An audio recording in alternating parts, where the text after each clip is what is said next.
छानच झालंय की घर गायत्रीताई. काय संस्थेचं कॅम्पस पुरं होईपर्यंत घरातूनच चालवायला लागतंय सगळं काम. ताई, चित्रवाचन आणि मुलांसाठी आपण लिहिणं या व्यतिरिक्त वाचन लेखनासाठी आणखीन काय काय पूर्वतयारी करायला लागते? आपण मुलांना जी अक्षरं शिकवतो ना ती शब्दातल्या आवाजाची चिन्ह असतात. म्हणजे असं की आपण जेव्हा बदक असा शब्द लिहितो तेव्हा ब, द, क या आवाजासाठीची चिन्ह लिहित असतो, बरोबर? मग शब्दात वेगवेगळे आवाज असतात हे मुलांना उमजायला हवं आणि ते त्यांना सुटेही करता यायला हवेत. अरे बापरे, हे कसं शिकवायचं? अगं फार काही कठीण नाहीये ते. आपण मुलांच्या बरोबर शब्द भेंड्यांसारखे खेळ खेळलो ना तर सहज साध्य होतं ते. आता मी एक शब्द सांगते, नाक.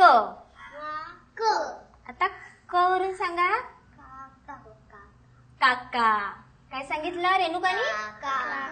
काका. आता बघा तन्मयनी काय सांगितलं? काम.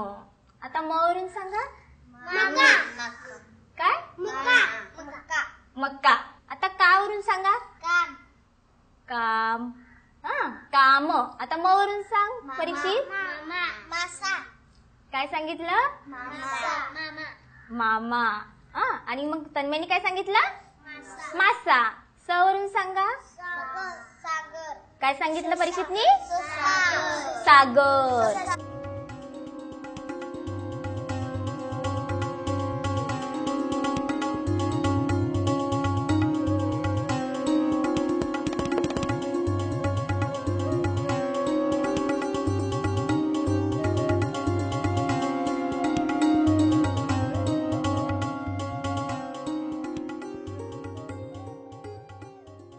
आता बघा मी काय सांगते.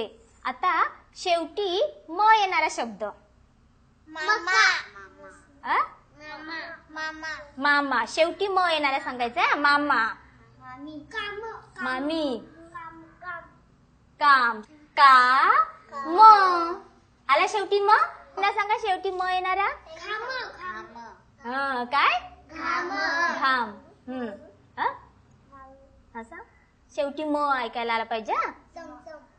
चमचम. काय सांगितलं? चमचम. बघा शेवटी म बघा. चाक. शेवटी म आला करे. आणि टनटन आला शेवटी म. बघा टनटन. म आला शेवटी. काय काय होईल?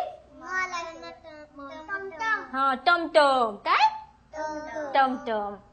आता बघा दोनदा म येणारे शब्द सांगायचे. मामा.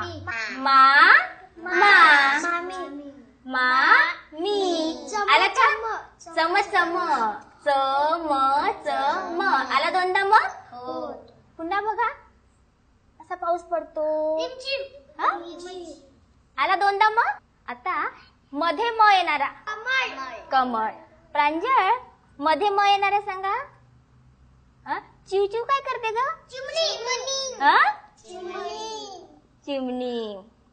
मोनिका पोहे कशाने खातो आपण? चमचा.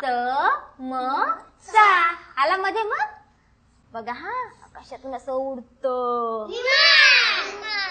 भेंड्या खेळता खेळता मस्त व्हेरिएशन केलं ना ताईंनी. म्हणजे दोनदा म येणारे शब्द सांगा, मध्ये म येणारे शब्द सांगा असं. नाही तर थोड्या वेळाने मुलांना बोर झालं असतं.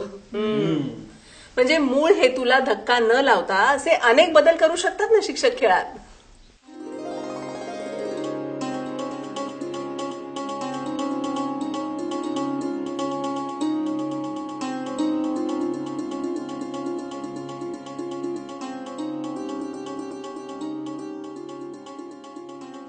आणि काय काय करावं लागतं पूर्वतयारी म्हणून?